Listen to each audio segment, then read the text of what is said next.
I'm going all over the place. Sorry, I'm a Gemini. My brain goes like crazy.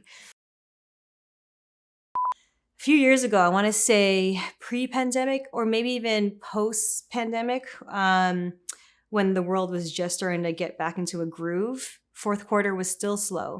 And I took that as a blessing because it allowed me to plant seeds, so that in the new year, when it was 2021, things started to come to fruition because it allowed me to plant those seeds. And so I was really, really appreciative of the fourth quarter being super chill.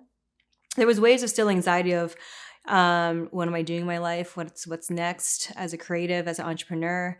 But I took a beat. I did so much internal work. I think that year allowed us to have no choice but to sit in our shit and work things out. But blessings came out of it. And so here we are, 2022, bleeding into 2023. And it's dragging me. That's kind of where my internal work was really sitting in it and really dissecting it and really making sense as to like, where did it stem from? Because if I can find out how I got triggered there or where that stemmed from, then I can now heal and take steps to heal from there and hopefully not repeat the cycle. Or if I do see myself repeating the cycle, I can now catch myself and kind of bring myself back. So that's what my internal work looked like, and still looks like. So I would say I'm in a really good internal mental space right now. And that's why I feel like talking back on fourth quarter, I'm not overly overwhelmed, or my anxiety has never really, gone up at all. I've been able to stay really centered and calm and just check things off one by one, even though my list looks crazy. I'm not looking at down here. I'm kind of just looking at what's next. And naturally, when you do the internal work, it kind of bleeds into external. But it also ties together because that internal work and me trying to run or find that balance of being present and running was through being active.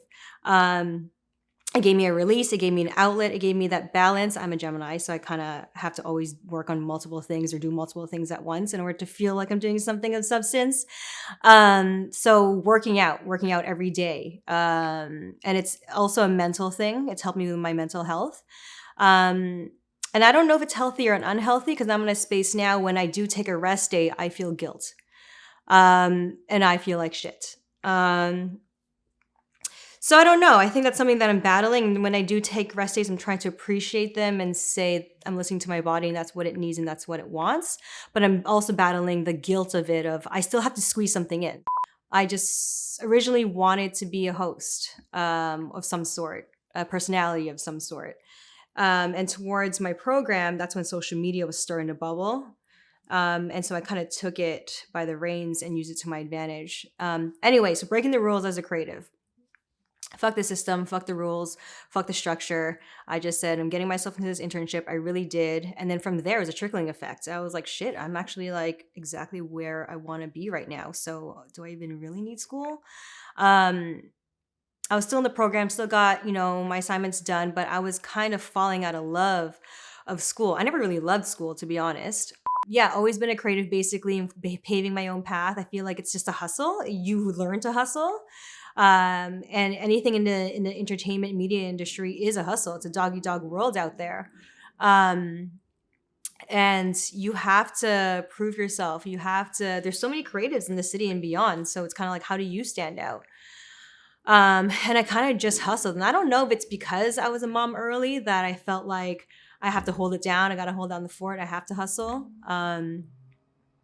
So yeah, and also I think it's also the way I was raised. My mom was the hustler. So I saw that as well. So I think it was just a mixture of everything that surrounded my life that made me a hustler, made me a creative. Yeah. I would say it's harder now being 33 to a 17-year-old than it was being 16 to a newborn. Why? Because if you take it in, like my son is 17, he's in the last year of high school, and he's navigating his own life. He's navigating his life as a young man, a Black young man, a mixed race, still identifies as Black. And it's, navigating his identity, navigating him just being a teenager, hormones, peer pressure. So there's that, he's battling within himself as well, internal, external. Me, I'm in my early 30s. This is where I'm really just trying to figure out my life. Where do I want to go next? I'm still struggling with being a normal 30-year-old and also being a mom. So I think we're both at very selfish stages in our lives. If you were to think about a teenager versus early 30s, we're both at very, very selfish stages and trying to figure out and navigate our lives. And I wouldn't even say just now. I think it was his whole high school life. Like this past 4 years have been very, very hard. But we push through. I always say it's growing pains. Him and I are growing up together. So we're mad tight. It is growing pains, to be honest. But yeah, it's a struggle. It's hard. And I am, for the most part, I'm gonna get emotional now, kind of sort of a single parent. Even though I have the love from like his grandparents, I no longer have the support on the other side. But I'm hopeful we'll get there. It's just a lot of healing on all ends that have to happen. I mean, as we may know, I think that Black and brown boys are exposed to things way sooner than they should be, or exposed to things they should never be exposed to. So dealing with that as well, and trying to understand it, even though we're close in age, it doesn't mean I understand it. Because at the end of the day, I'm not Black. At the end of the day, I'm not a male. So I can't really relate to what he's going through. And so with that, even trying to raise, a wholesome young man, and still be 33 is hard. It's a struggle. So we found outlets of, exploring therapy for him, a Black therapist, so that he can see himself and feel safe and feel vulnerable with this person. He started boxing, and that's his outlet. And he said, hey, it helps me with my mental health. And so he's been boxing since the pandemic until now, and he has a personal trainer. So that's his outlet.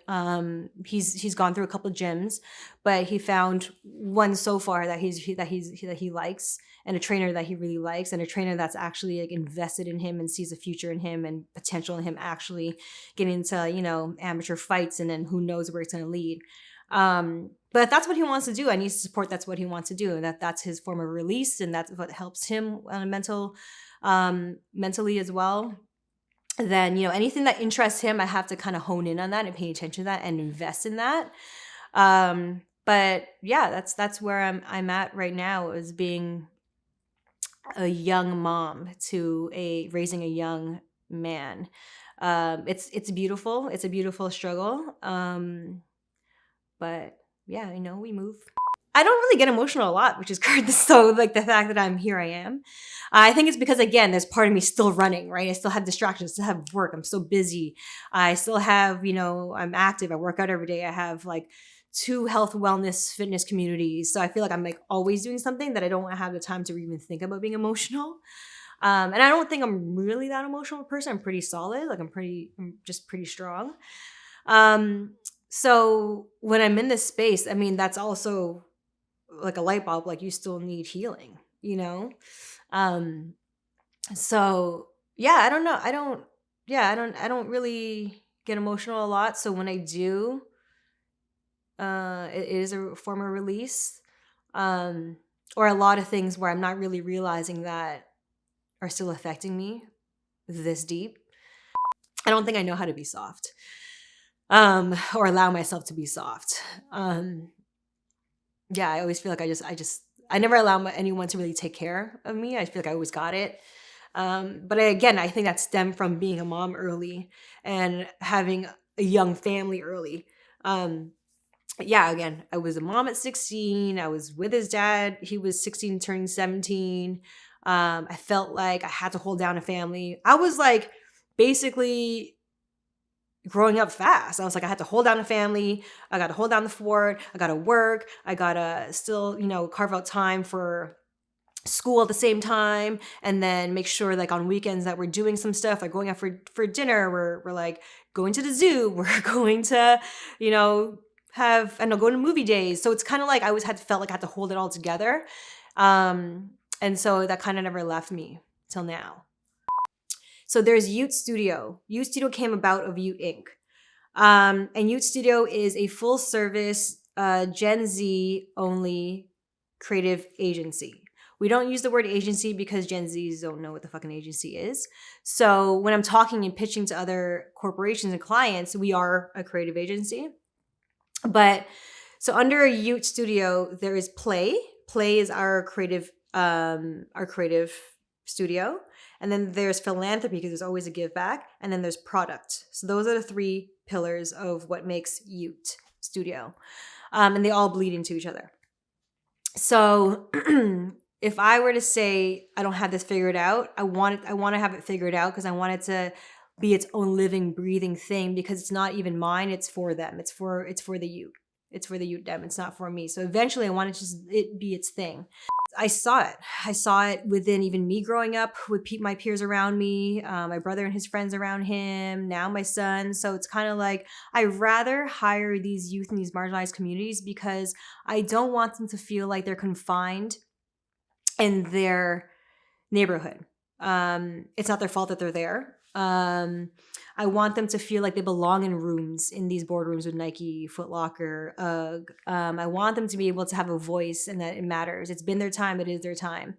So I want them to feel like you are not confined in your hood. You can step outside and make money this way. You don't have to feel the pressures of picking up a weapon to survive. You can actually make money legally picking up a camera.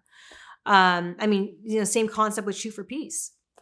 Same concept. Regent was pick up a camera, shoot for peace, instead of having to physically actually shoot, harm. And so that's really the angle of like Ute Studio. Don't have it figured out, but I'm hopeful I will. Or that we will, or that the youth will. Yeah, I think it's a genius fucking idea. I think it's a fucking genius idea. It's a solely Gen Z creative studio, creative agency.